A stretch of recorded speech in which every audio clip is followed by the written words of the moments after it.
නිකන් ඉඳපන්.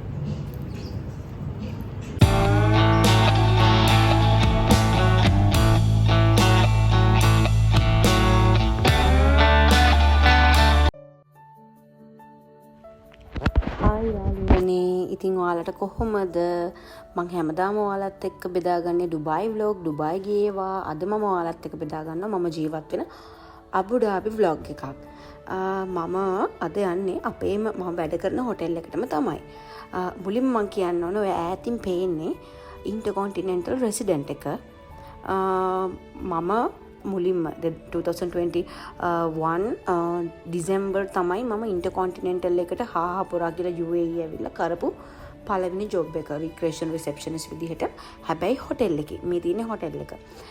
ඊට පස්සේ මම ඒකෙන් රිසයින් වෙනවා. ඉන්ටර්කොන්ටිනෙන්ටල් හොටෙල් එකෙන් රිසයින් වෙනවා 2023 ඩිසෙම්බර් වල. ඊට පස්සේ 2023 ඩිසෙම්බර් වල මම ජොයින් වෙනවා ග්‍රෑන්ඩ් හයත් වලට. මම ඉන්ටර්කොන්ටිනෙන්ටල් එකේ වැඩ කරපු අවුරුදු 2කින් ගත්ත එක්ස්පීරියන්ස් එකෙන් තමයි අද මම ග්‍රෑන්ඩ් හයත් එකේ ඔළුව බේරගෙන ජීවත් වෙන්නේ. මම ලොකු එක්ස්පීරියන්ස් එකක් ගත්තා මිනිස්සුත් එක්ක ජීවත් වෙන්න ඕන විදිය. ඒ කියන්නේ වැඩ පිළිබඳව එක්ස්පීරියන්ස් එක විතරක් නෙමෙයි, මිනිස්සුත් එක්ක ජීවත් වෙන්න ඕන විදිය කොහොමද කියන එක එක්ස්පීරියන්ස් එක ගත්තෙත් ඒ අවුරුදු 2 මම ඉන්ටර්කොන්ටිනෙන්ටල් එකෙන් ගත්ත එක්ස්පීරියන්ස් එකත් එක්ක. ඒ නිසා මගේ ඔළුව බේරගෙන මම අද ග්‍රෑන්ඩ් හයත් වල වැඩ කරනවා. ගොඩක් වෙලාවට මම ඔයාලට මේ මගේ UAE ලයිෆ් එක ෂෙයා කරගන්න ඔයාලත් එක්ක. ගොඩාක් අය හිතනවා UAE කියන්නේ මිඩල් ඊස්ට් කන්ට්‍රි එකක ජීවත් වෙනවා කියලා කියන්නේ හරි අමාරු දෙයක්. රස්නේ තමයි. රස්නේ මාස 6ක්, සීතලයි මාස 6ක්. ඒකට කාලයක් යද්දි හුරු වෙනවා. ඒකයි තව කල්චර් එකයි යුරෝප් වගේ නැහැ. නීති වැඩි. නීති තියෙනවා නැත්තේ නෑ. අපි වැරදි කරන්නේ නැතුව ජීවත් වෙනවා නම් මේ රටේ ජීවත් වෙන්න පුළුවන් කිසි ප්‍රශ්නයක් නැතුව. අනිත් එක තමන් ජොබ් එකක් කරනකොට තෝරගන්න ඕනේ පළවෙනියටම තමන්ට මේ ජොබ් එක කරන්න පුළුවන්ද, මේ ජොබ් එකත් එක්ක තමන්ට ජීවත් වෙන්න පුළුවන්ද කියලා. කියන්නේ අපි ජීවත් වෙච්ච විදිහක් තියෙනවා ලංකාවේ, ඒ විදිහට ජීවත් වෙන්න පුළුවන්ද කියලා.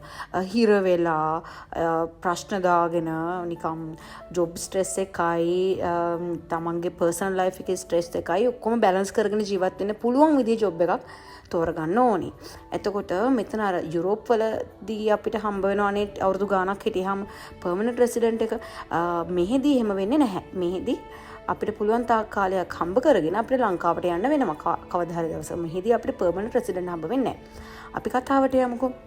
දැන් ඔන්න මේකෙදි මෙතනදි වෙන්නේ මම ඔයගොල්ලන්ට කලින් කියලා තියෙනවා අපේ ග්‍රෑන්ඩ් හයත් වල වැඩ කරන එම්ප්ලොයිස්ලාට හම්බ වෙනවා බෙනිෆිට්ස් කියලා. ගොඩක් හොඳ බෙනිෆිට්ස් හම්බ වෙනවා කියලා. මම ඒ වගේ බෙනිෆිට්ස් යූස් කරපු අවස්ථාවක් තමයි මෙහි.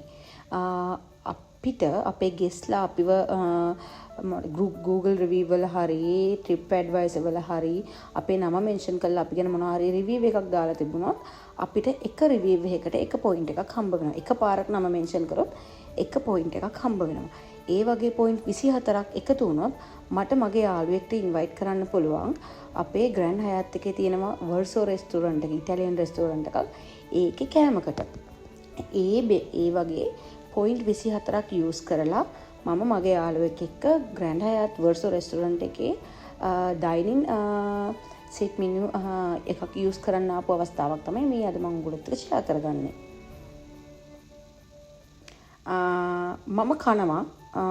මම කනකොට වැඩි හරියක් කරන්නේ බනින එක.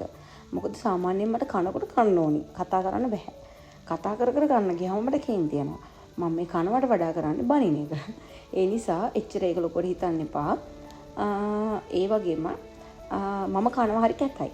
ඒ හින්දා ඒක එච්චර බලන්නත් එපා. මම මේක කන හරිය ස්කීප් කරොත් එහෙම මේක පෙන්වන්න දෙයක් නැති වෙනවා. ඒ නිසා තමයි මම ඕක ස්පීඩ් අප් කරලා ඉවරලා මේ ඇඩ් කරේ. මගේ කටහඬ ගැන එච්චර ලොකුවට හිතන්නත් එපා.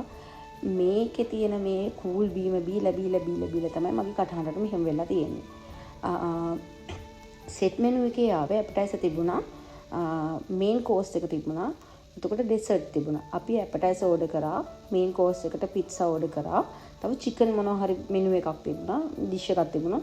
මම දන්නේ නැහැ නම. ඒකේ නම් කොහොමද මම දන්නේ නැහැ. මට ඉටාලියන් නම් දන්නේ නැහැ. හරිද? මේ එතන වැඩ කරන යාළුවෙක්ට කියලා අපිට සෙට් වෙන මොනවා හරි කෑම තියෙනවා නම් දාන්න කියලා තමයි මම කිව්වේ. එයාලා ඉතින් අපිට තේරෙන විදිහට ඒ කියන්නේ ලංකාවේ අය කන විදිහේ තමයි මේ මෙනු එකක් දාලා දුන්නේ අපිට කන්න කියලා. ඔහොම කකා ඉන්නකොට අන්තිමේදී මට යාළුවෙක් හම්බ වෙනවා. මේ යාළුවා හරි කපටි. මම මෙයාට කන්න දෙද්දි try කරේ කොහොම හරි කරලා මෙයාව මගේ අතට ගෙන්න ගන්න. හැබැයි මේ ළමයා හරි කපටි. මේ චූටිලා යාළුවා මගේ අතට ආවේ නැහැ. ඔයාට මට කන්න දෙන්න ඕන නම් ඔයා කෑම බිමට දාන්න. මම අතට එන්නේ නැහැ කිව්වා. ඊට පස්සේ මං එයාට කෑම බිමට දැම්මා. එහෙම තමයි උනේ. මං හිතන්නේ ගෙස් ළමයාලට කන්න දීලා පුරුදු කරගෙන දැන් කවුරු හරි කෙනෙක් කන්න ආවට පස්සේ එයාලා ඔය වගේ එනවා කෑම ඉල්ලගෙන. ඉතින් පවුනේ ඔන්න මං හින්ද එයාලටත් කන්න දුන්නා. දැන් නම් vlog එකේ අන්තිම හරිය යන්නේ යාළුවනේ. මේ වගේ මගේ ජීවිතේ මොනවා හරි මම එක්ස්පීරියන්ස් කරපු මොනවා හරි පුංචි දේවල් ලොකු දේවල් නෙමෙයි පුංචි දේවල් තියෙනකොට මම ඔයාලත් එක්ක හැම වෙලෙම ෂෙයා කරගන්නවා. මොකද සමහර අය ඉන්නවා එයාලට සාමාන්‍යයෙන් නම් මට දෙන්න ඕනේ මොටිවේෂන් එකක්. සමහර අය ඉන්නවා එයාලට එන්න ඕනකම තිබ්බට එන්න බයයි. බය වෙන්න ඕනේ තනියෙන් එනකොට. ඒ වුණාට Tamanට හිතේ හයිය තියෙනවා නම් බය වෙන්න එපා. ගේමක් ගහ ගන්න පුළුවන්. ඉතින් vlog එක ඉවරයි. අපි ඊළඟ vlog එකෙන් හම්බ වෙනකම් හැමෝම පරිස්සමින් ඉන්න. ආදරෙයි. bye.